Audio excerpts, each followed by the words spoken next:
1995년 3월 5일부터 지금까지 26년 동안 방영되고 있는 프로가 하나 있어요. KBS 1TV에서 하는 프로인데 주일날 11시에 방영을 해요. 보신 분 아무도 안 계시겠죠? 어떤 프로냐면 TV쇼 진품 명품. 한번 재방송이라도 한번 보신 분 있지 않겠나 싶습니다. 그 방송을 보면 골동품을 들고 나온 분이 계시죠. 그 골동품이 진품인지 가품인지 그리고 패널들이 그것에 대한 감정가를 예상을 하면 그 물품에 대한 감정사가 나와서 진위를 여부를 밝히죠. 그리고 실제 그 가치가 어느 정도 된다라고 밝히는 그런 재미있는 프로입니다. 주일날 예배를 드리기 때문에 아마 우리들은 한 번도 제대로 그 프로를 본 적이 없으리라 생각이 드는데요. 가끔 그 프로를 보다 보면 많은 사람들이 놀라죠. 놀라는 이유는 손때가 묻고 오래되었고 낡아 있는 그 골동품이 지니고 있는 그 가치, 짝퉁이 아니고 가품이 아닌 진품이라고 하는 사실에 많은 사람들이 초미의 관심을 갖죠. 도대체 저게 값으로 따지면 얼마나 들까? 예상가를 적어내는데 그 예상가보다 훨씬 많은 값을 감정사가 얘기를 하면 모두가 다 놀라죠. 그래서 그 프로를 보다 보면 눈앞에 보이는 것은 그냥 낡고 오래된 골동품에 지나지 않는 저것이 뭐 그리 비싸겠는가? 가치가 얼마 안 나갈 것 같은데 알고 보니까 그 숨겨진 내막, 내용을 알아보면 상당한 가치를 지닌 것으로 알게 될 때 새롭게 보게 되죠. 새롭게 보게 된다라기보다 엄격히 말하면은 원래의 그 가치를 발견하게 되죠. 서두에 이 말씀을 드리는 이유가 성막, 우리가 좀 전에 1절부터 14절까지 읽었지만 이게 도통 어떤 내용인지 봐도 늘 새로운 성막의 내용을 보면서 도통 나는 잘 모르겠다 그러실 수 있습니다.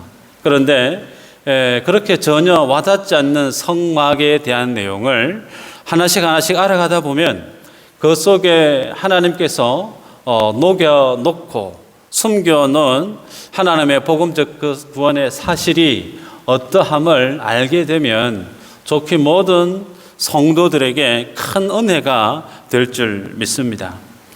중세를 배경으로 한 영화를 혹 보다 보면요, 군인들이 이 들판에 막사를 짓고 전투 준비를 하지 않습니까? 그러면 그 막사 중에 많은 막사들이 움집해 있는데 그 중에 유독 눈에 띄는 막사가 있죠. 왕이 머무는 막사 혹은 그 군대를 총지휘하는 군대 대장이 머무는 막사. 그 막사는 일반 사병들의 막사와는 처음에 보는 모습조차도 다르죠. 크기가 일단 크고 그리고 정면에 깃발이 꽂혀 있는 것을 우리는 영화를 통해서 종종 보지 않습니까? 세상의 막사는 마치 그와 같다는 거예요.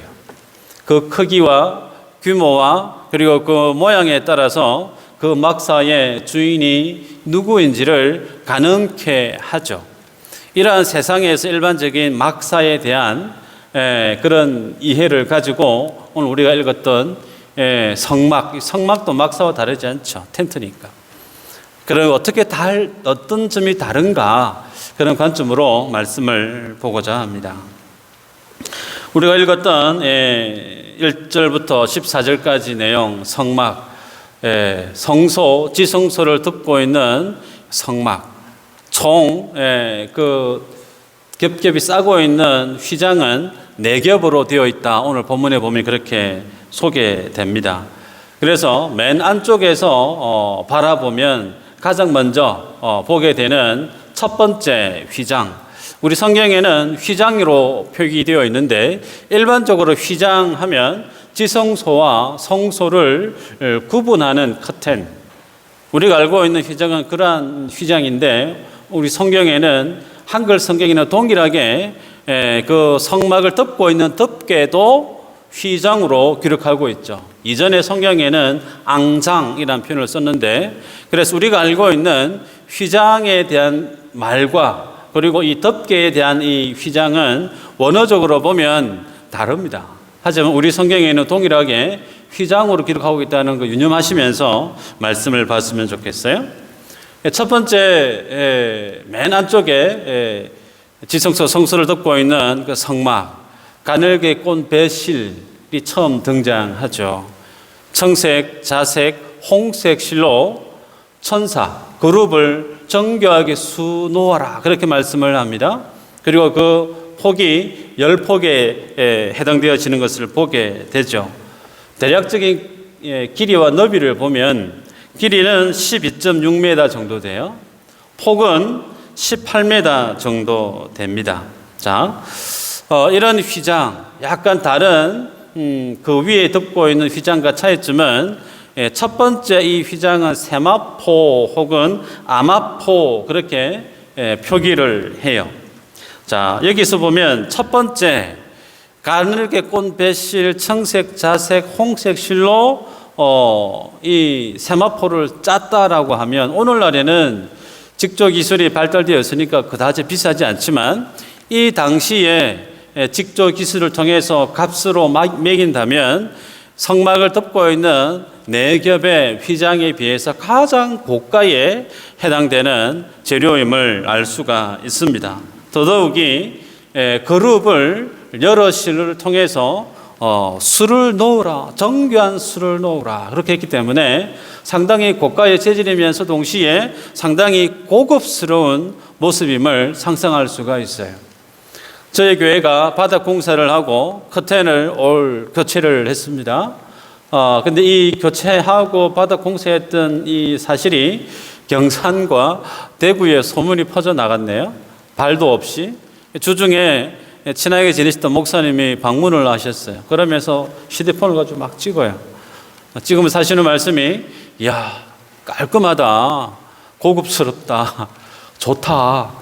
우리 교회도 커튼을 바꿔야 되는데 보고 좀 해야 되겠다, 그런 말씀을 하시는 걸 들었습니다. 그런데요, 이전에 커튼의 모습을 물론 그분도 보셨지만 그렇게 낡았던 것을 떼어내고 새 것을 달아 놓으니까 단순히 새 것이 달려 있으니 보기 좋고 와, 괜찮다 여길 수 있죠. 그러나 우리들은 조금 다릅니다. 뭐가 다르냐면 이것을 하나님께 우리에게 허락하실 때 이런 모를 헌신하신 분들이 이것을 주님께 올려드렸다는 사실 우리 다 알고 있잖아요. 그래서 안에서 예배하고 있는 우리들은 외부에서 바뀌어진 이 내용을 보는 것과 느끼는 감흥이 그리고 감동이 분명히 차이가 나죠. 마찬가지로 성막, 세마포, 첫 번째 듣고 있는 이 세마포, 이 모습을 보면 그 내용을 잘 모르는 이들은 그냥 그렇구나 여기지만 그 속에 담겨져 있는 의미, 그 하나님의 뜻을 알게 되면 상당히 큰 은혜가 될 수밖에 없죠. 구체적으로 보면 10폭으로 만들려고 했는데 각 그 10폭에 해당되는 포기마다 골을 50개를 만들어라, 달아라 그렇게 말씀하죠. 그리고 50개의 골을 달고 난 이후에 금 갈고리 50개를 가지고 각 모든 폭을 연결해서 덮으라 그렇게 되어 있는 것을 보게 됩니다. 그리고 다음에 보게 되겠지만 그렇게 만들어져 있는 성막을 고정해야 되기 때문에 그 고정하는 부분은 조각목을 만들어서 어떻게 해요? 순금을 입히죠. 그렇게 해서 성막을 고정하게끔 주님이 말씀하는 걸 볼 수가 있습니다. 한번 상상을 동원해 보시겠어요? 대제사장이 성소 그리고 1년에 한 번 들어가는 지성소에 들어갑니다. 자, 들어갈 때 제사장 눈앞에 펼쳐져 있는 성소 지성소의 모습이 어떤 모습일까? 지난 시간에 금 등잔대에 대한 우리가 말씀을 보지 않았습니까? 자, 그 불이 밝혀져 있어요. 그러면 그 불빛이 이 모든 공간을 비춥니다. 근데 그 비출 때 양 사이드 둘러쳐 있는 조각목, 순금으로 포장되어 있지 않습니까? 위에는 금 갈고리가 빼곡히 연결되어져 있죠. 그러면 그 불빛이 금빛에 의해서 반사되겠죠. 들어가면 아주 금빛으로 가득 차 있는 성소, 지성소를 보게 된단 말이에요. 더욱이 머리 위에는 거룩 천사가 업무를 보고 있는 제사장의 모습을 아래로 보고 있는 그 광경을 우리는 좋게 상상할 수가 있습니다. 자, 그것이 무엇을 뜻하는지는 추후에 또 말씀을 드리고요. 그 다음에 휘장은 어떤 건가? 7절에 보면 염소털로 만들어라 그렇게 말씀을 합니다. 소위 울 재질로 휘장을 만들어라 그랬단 말이에요. 자, 생각을 해보시면 염소털로 천을 만든 그 커튼 기능이 어떤 기능이 가지고 있을까요? 한낮에 광야의 그 뜨거운 열기를 차단할 뿐만 아니라 밤에 차가운 기온을 막아주는 상당히 기능적인 재질을 지닌 염소털, 주님은 그렇게 성막을 만들라 말씀하는 걸 보게 됩니다. 자, 세 번째 휘장은 14절에 보면 붉은 물들인 숫양의 가죽으로 만들어라 그렇게 말씀을 해요. 그리고 맨 마지막 14절에 이어서 마지막에 겉에 덮고 있는 휘장은 해달의 가죽으로 만들어라 그렇게 말씀하는 걸 보게 됩니다. 세 번째, 붉은 물들인 순양의 가죽으로 세 번째 휘장을 만들라고 했을 때 그냥 순양의 털로 해도 될 텐데 왜 하나님은 붉은 물로 염색을 해서 그 휘장을 만들려고 하셨을까? 그 내용도 추후에 보도록 하겠습니다. 자, 그렇다면 대략적으로 한번 보면요, 이 네 겹의 휘장들이 지니고 있는 영적인 실체의 의미. 자, 성막을 만들라라고 하셨던 그 하나님의 의도는 인생이 살고 있는 그 현장에 주님이 오셔서 인생들과 함께 거주하시겠다라고 하는 뜻이 전제되어져 있습니다. 온 땅의 주인 되신 하나님께서, 만왕의 왕이신 하나님께서 거하실 집을 만들어라 그랬는데 그 집의 실제 대략적인 규모가 평수로 따지면 18평 남짓해요. 18평. 내 집이 18평 정도 되시는 분 있나요? 아마 많은 분들이 18평 이상의 집에 거주하지 않나 싶습니다. 그러면서도 내 집은 작다, 더 큰 데로 가야지. 여러분, 하나님은 18평이에요. 불평해서는 안 될 줄 압니다. 자, 상당히 초라합니다.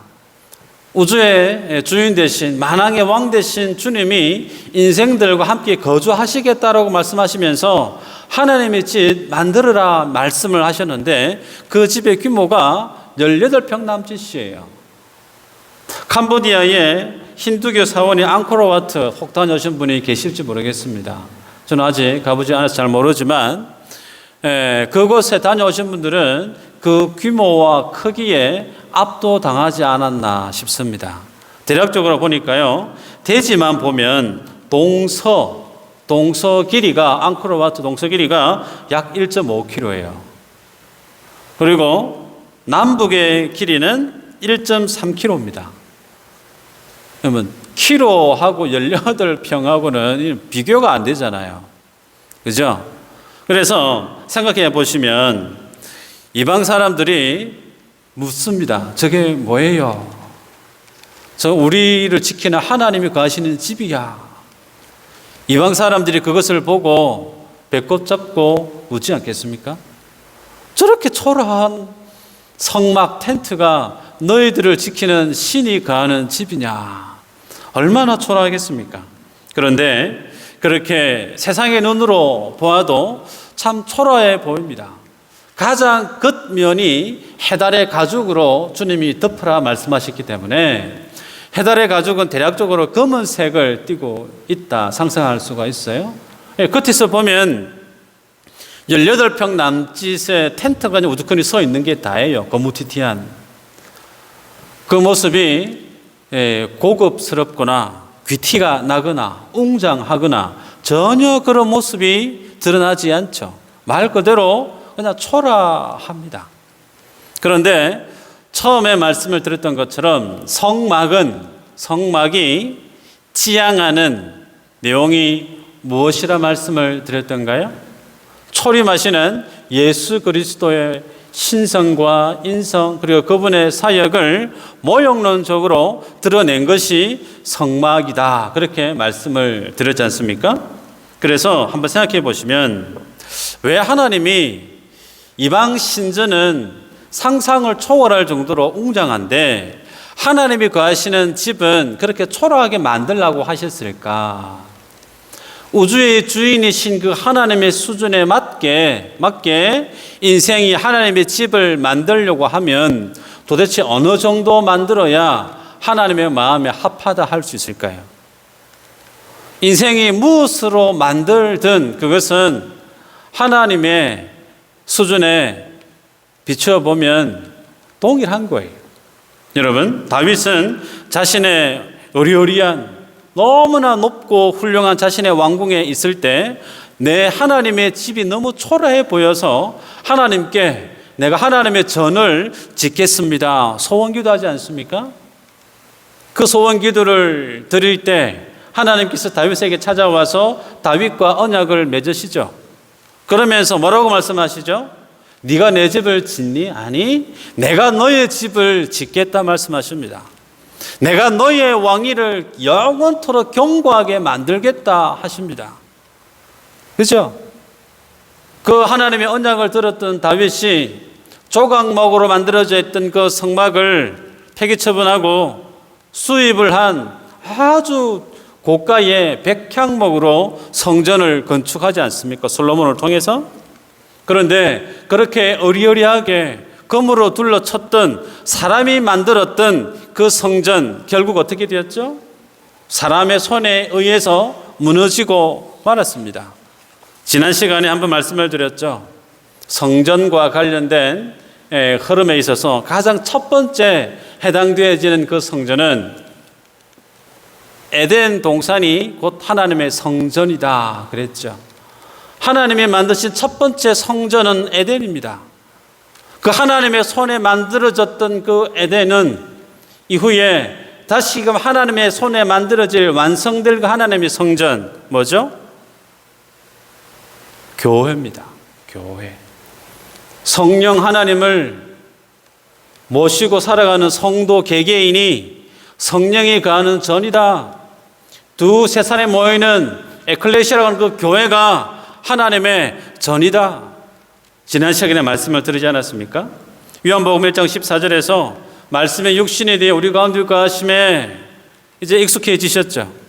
성막에서 속죄서 위에 오셔서 이스라엘 백성들에게 말씀하셨던 그 하나님이 실제로 누구라고요? 사도 요한은 요한복음 1장 14절에서 그분이 곧 성육신하신 예수 그리스도시다 라고 사도 요한이 밝히지 않습니까? 예수님과 제자들이 어느 날 길을 가고 있는데 제자들이 헤롯의 성전을 자랑하지 않습니까? 그때 주님이 요한복음 2장에서 너희가 이 성전을 헐어라, 내가 3일 안에 이 성전을 다시금 일으키리라. 그리고 마태복음 24장 2절에서는 돌 위에 돌 하나도 그 위에 남지 않고 다 무너뜨려질 것이다. 뭘 뜻하죠? 인생이 만드는 성전은 하나님이 영원토록 거하는 성전이 아니라는 거예요. 하나님이 거하시는 성전은 하나님이 만드시는데 그 성전이 곧 누구라고요? 예수 그리스도. 뿐만 아니라 하나님이 세우실 십자가 사건으로 세우실 교회가 하나님이 종국에 세우고자 하셨던 하나님의 성전임을 성경이 말씀하고 있습니다. 그렇기에 오늘 본문에서 주님이 성막 만들으라고 했던 이 복잡한 이 내용들은 결국은 무엇을 상징하고 있느냐면 예수 그리스도의 모습과 주님이 십자가에서 만드실 교회의 모습을 이 성막을 통해서 주님이 모형적으로 예시하고 있음을 깨닫게 됩니다. 그런데 오늘 주님이 만들라고 하신 이 성막에 대한 내용을 살펴보면 특징이 있습니다. 어떤 특징인가? 4겹의 천으로 성막을 둘러쳤는데 맨 안쪽에 있는 세마포에서부터 밖으로 가면 갈수록 그 값이 쌉니다. 반대로 밖에서부터 안으로 한 겹 한 겹 들어가면 들어갈수록 그 값이 비싸요. 그리고 그 안에는 황금빛으로 가득 차 있는데 그 황홀한 그 영광스러운 주님의 영광을 마치 상징하는 성막, 성소, 지성소 안에 있는 그 황금빛을 어느 누구도 밖에서는 발견할 수 없도록 못 보도록 두터운 4겹으로 감싸고 있는 것을 보게 됩니다. 여러분, 왜 하나님께서 그렇게 영광스러운 그 모습을 밖에 있는 사람들에게는 전혀 보지 못하도록 막으셨을까? 그 세마포가 뜻하는 것이 무엇인지 알아가면 조금씩 이해가 돼요. 자, 볼까요? 혹자는요, 세마포, 10폭으로 만들라고 하셨던 그 하나님의 10폭에 대한 그 의미를 주님께서 시내산에서 이스라엘 백성들에게 말씀하셨던 십계명에 대한 내용을 상징한다. 그렇게 해석하는 이들이 있습니다. 십계명의 말씀, 그 모든 계명의 중심은 하나님을 사랑하라, 이웃을 사랑하라라고 하는 것으로 귀결된다고 말씀을 했죠. 그런데 하나님을 어떻게 사랑하라고 그랬죠? 마음을 다해서, 뜻을 다해서, 힘을 다해서 주 너의 하나님을 사랑하라. 그렇게 사랑하신 이가 누구죠? 예수님 외에 없습니다. 내 이웃을 내 몸과 같이 사랑하라 말씀하셨던 그 말씀을 그대로 실천한 이가 예수님 외에 없단 말이에요. 그래서 주님은 하나님의 그 말씀 앞에 흠이 없습니다. 흠 없는 예수님의 그 거룩하심을 이 첫 번째 휘장인 세마포가 그 주님의 거룩하심을 표현하고 있음을 보게 돼요. 우리가 알고 있듯이 사단은 그 하나님의 주님의 그 거룩하심을 허물기 위해서 숱하게 유혹을 하지 않았습니까? 광야에서 사역하기 이전에 40일 금식하고 난 이후에 사단이 3번 예수님께 나와서 유혹을 했지만 예수님은 그 사단의 유혹에 넘어가지 않습니다. 바리새인과 서기관과 종교 지도자들이 예수님을 어떻게 놀리죠? 너의 선성은 죄인과 세리의 친구다. 그렇게 비아냥거리고 주님을 놀렸단 말이에요. 심지어 나병 환자가, 혈루증 여인이, 귀신 들린 수많은 이들이 예수님의 몸에 손을 댑니다. 그리고 실제로 주님이 손으로 그 연약한 부위를 만지셔서 고치시는 사건도 있습니다. 유대의 정결 규례에 의하면 부정한 것을 만진 그도 어떻게 되죠? 부정하다라고 그랬습니다. 그런데 그 부정한 이들이 주님의 몸에 손을 대었음에도 불구하고 주님이 부정하게 된 것이 아니라 도리어 혈루증이 낫고 나병 환자들이 낫고 귀신 들린 자들이 떠나가는 그 하나님의 거룩하심은 전혀 훼손되지 않았음을 우리는 알고 있죠.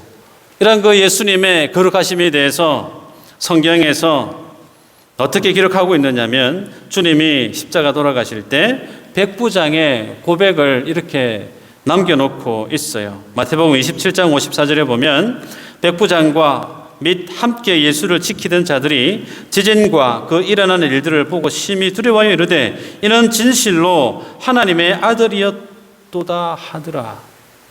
이는 진실로 하나님의 아들이었다. 그리고 누가복음에서는 예수님에 대해서 진실로 그는 의인이다 라고 기록하고 있어요.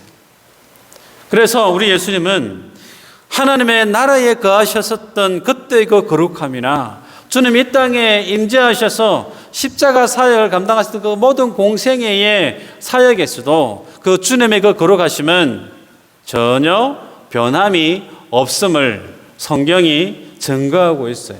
그러한 주님의 거룩하신 모습을 무엇으로 드러낸다고요? 첫 번째 휘장인 세마포가 그 주님의 거룩함을 드러내고 있다 그랬습니다. 여러분, 이와 대조적으로 가장 바깥에 있는 모습, 해달의 가죽으로 주님이 그것을 덮으라 말씀하셨단 말이에요. 저도 말씀했지만 해달의 가죽은 거무튀튀한 그런 모습일 거예요.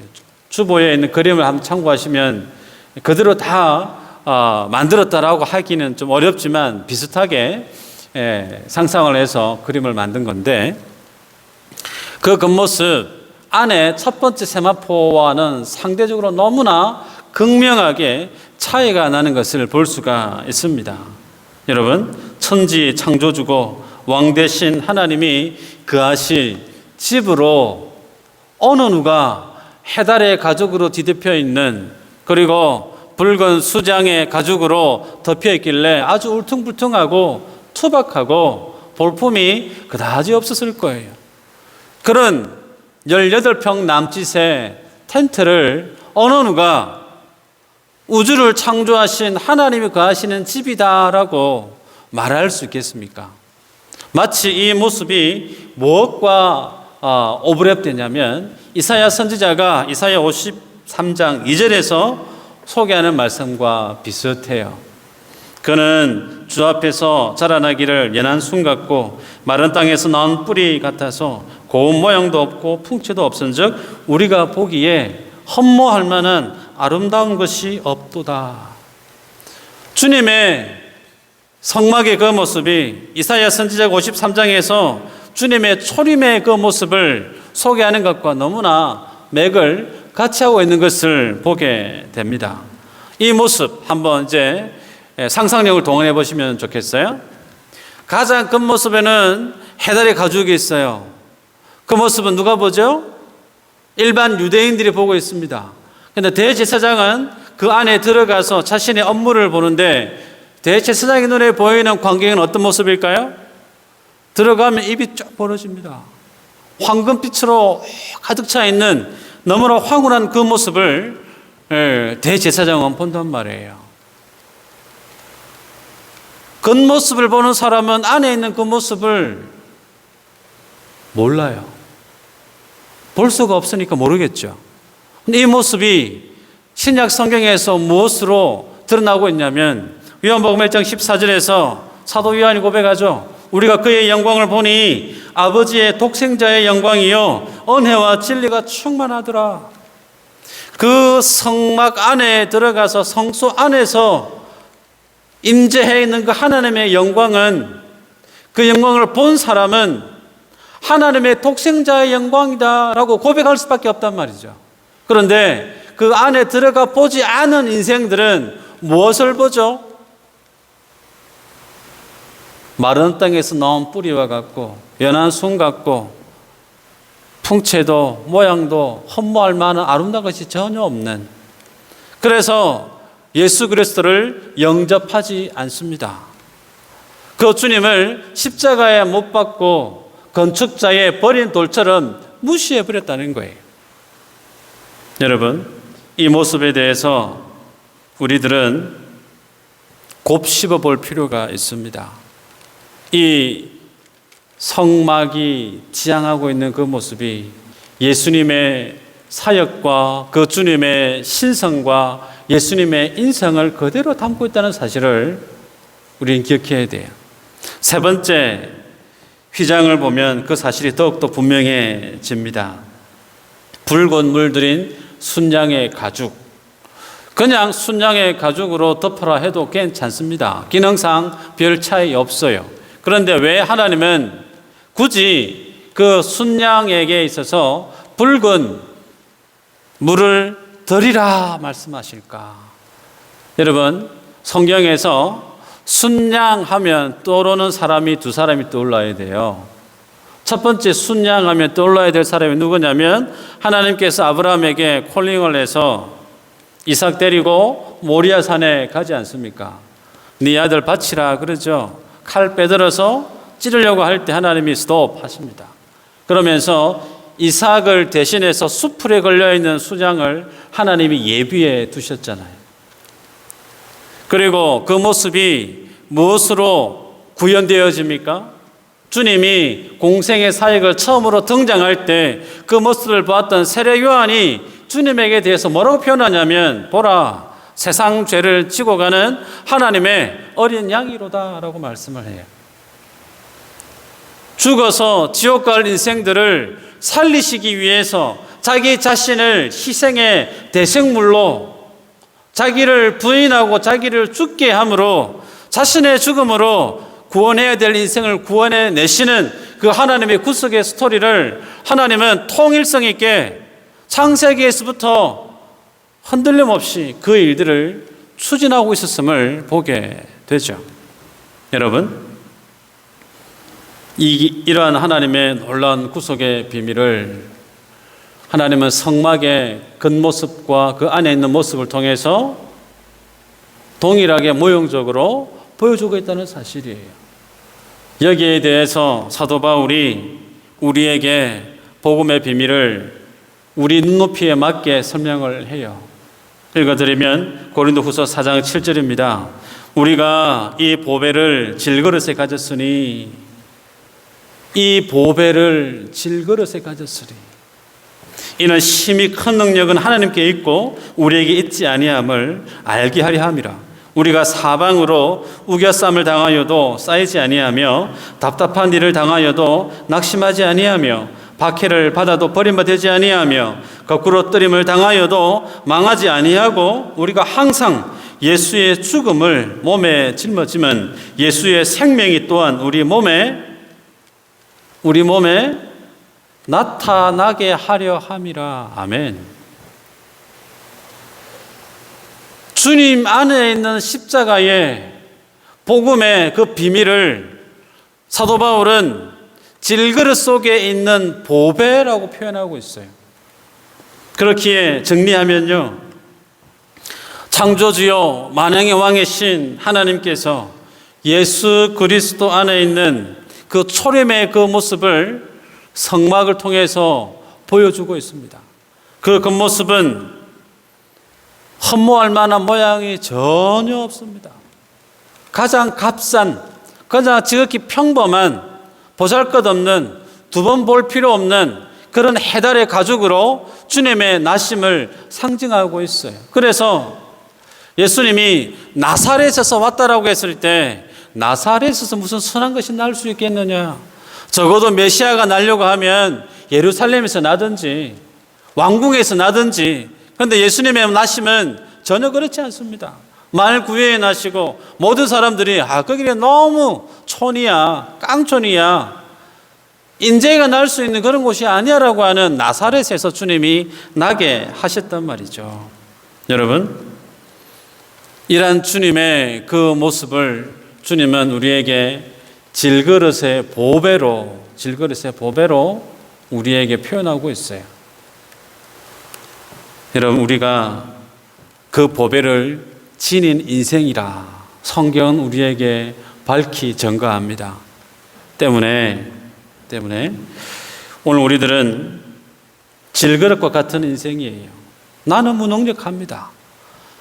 나는 능력이 없고 나는 똑똑하지도 않고 나는 그 어떤 것을 해결할 수 있는 키도 갖추지 않은 정말 마른 막대기와 같은 그런 인생이 지나지 않지만, 그래서 내가 서 있는 인생을 보면 세상이 두렵고 사단이 나를 위협할 때 좋게 움츠릴 수밖에 없고, 내가 서 있는 세상의 광야라고 하는 변화무쌍한 환란을 대할 때 좋게 두려울 수밖에 없는 그런 인생이지만, 그런 인생 한 복판에 주님이 찾아오셔서 안심하라 말씀합니다.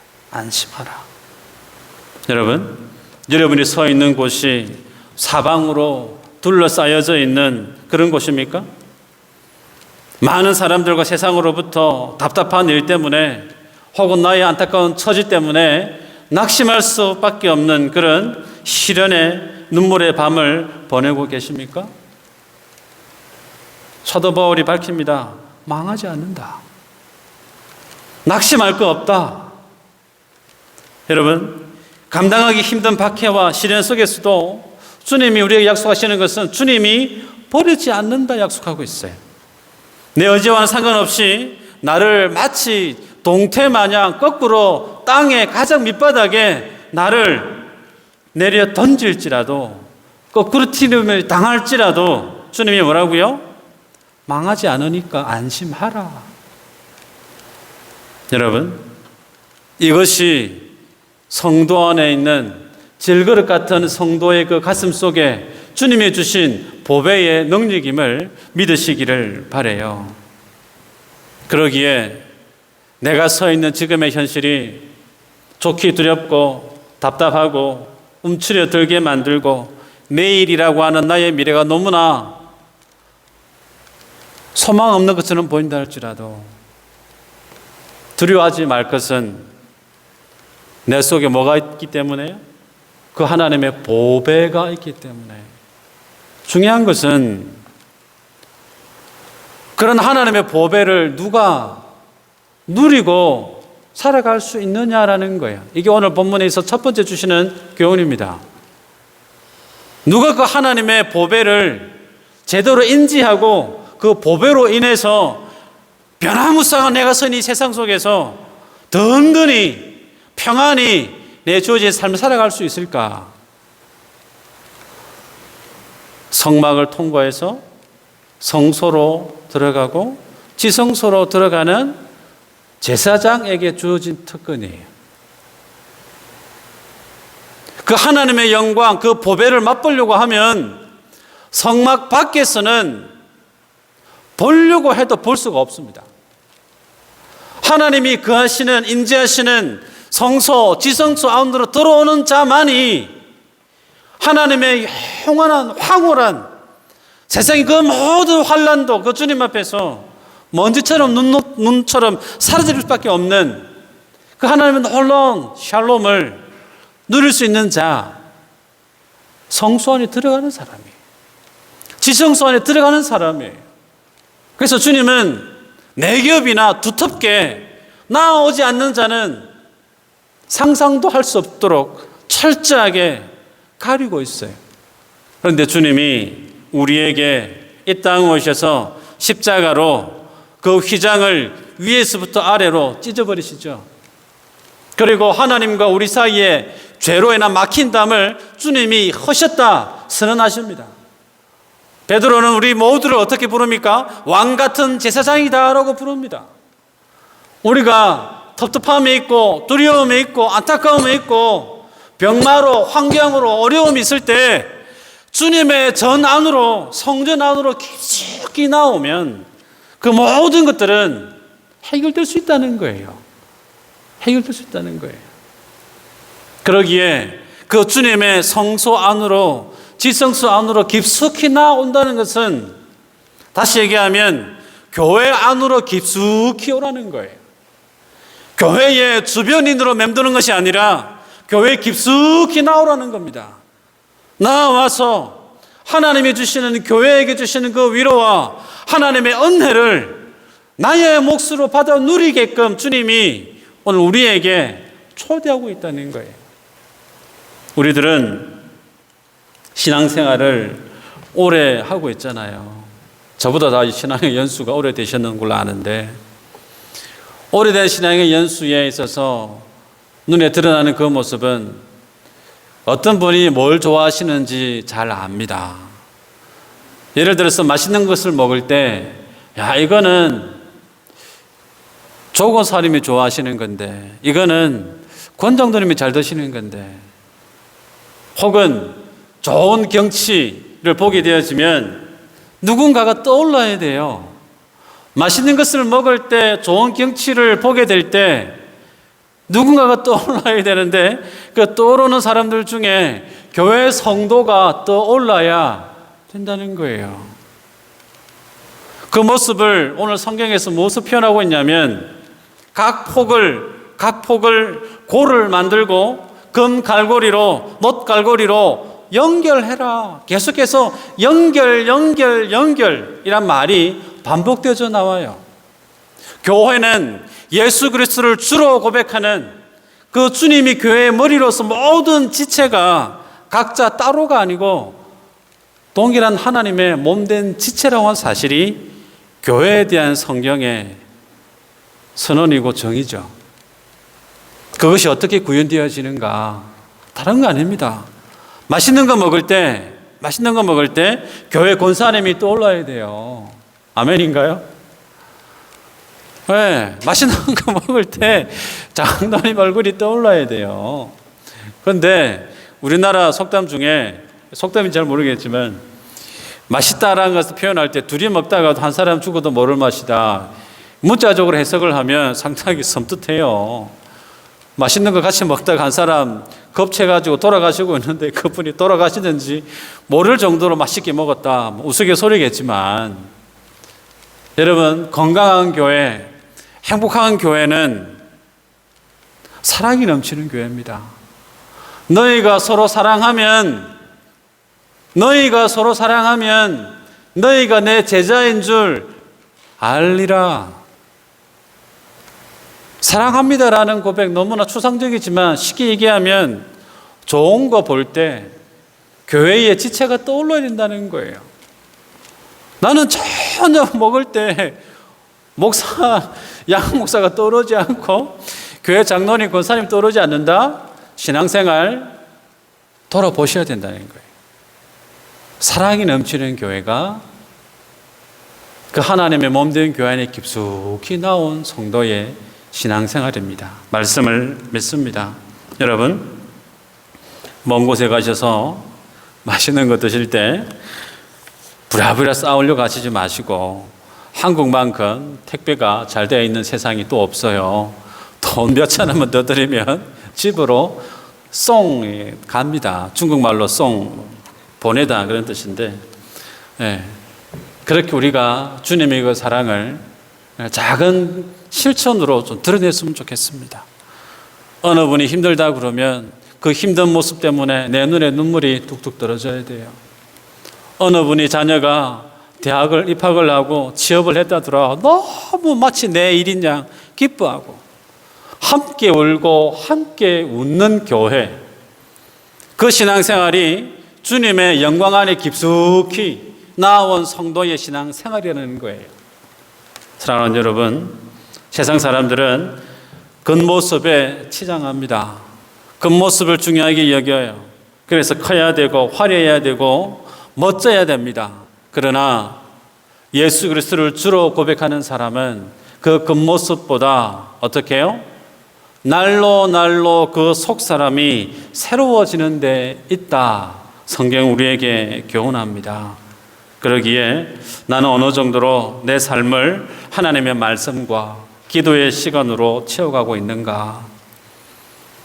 하나님의 성경에 대한 내용을 너무나 잘 알고 있는데 그 하나님의 진리의 말씀이 나의 윤리 기준과 가치 기준에 있어서 이론에 머물지 않고 정말 그 말씀이 내 삶으로 경험되어지고 있는가?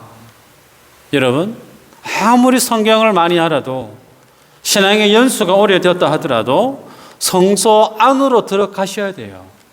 지성소 안으로 들어가지 않는 한 그분은 무기력하고 무능력한 인생을 살 수밖에 없습니다. 교회 안에 깊숙이 들어가셔서 나 이런 게 힘들다, 나 이런 게 기도 제목이다, 주저하지 않고 어느 누구에게든 가슴을 열어 제쳐서 보여줄 수 있는 그런 신앙생활, 그런 교회가 세상을 바꿀 수 있어요. 바라기는 이 한 주간 주님 앞에 우리의 믿음의 삶이 말씀 앞에 깊숙이 나아가고 기도의 자리에 깊숙이 나아감으로 그 하나님의 영광을 바라봄으로 내 삶 속에 있는 허다히 많은 인생의 무거운 짐들을 주님 앞에 벗어내려놓고 자유하고 기뻐하고 성령으로 충만한 복된 한 주간 되어지기를 주의 이름으로 축복합니다.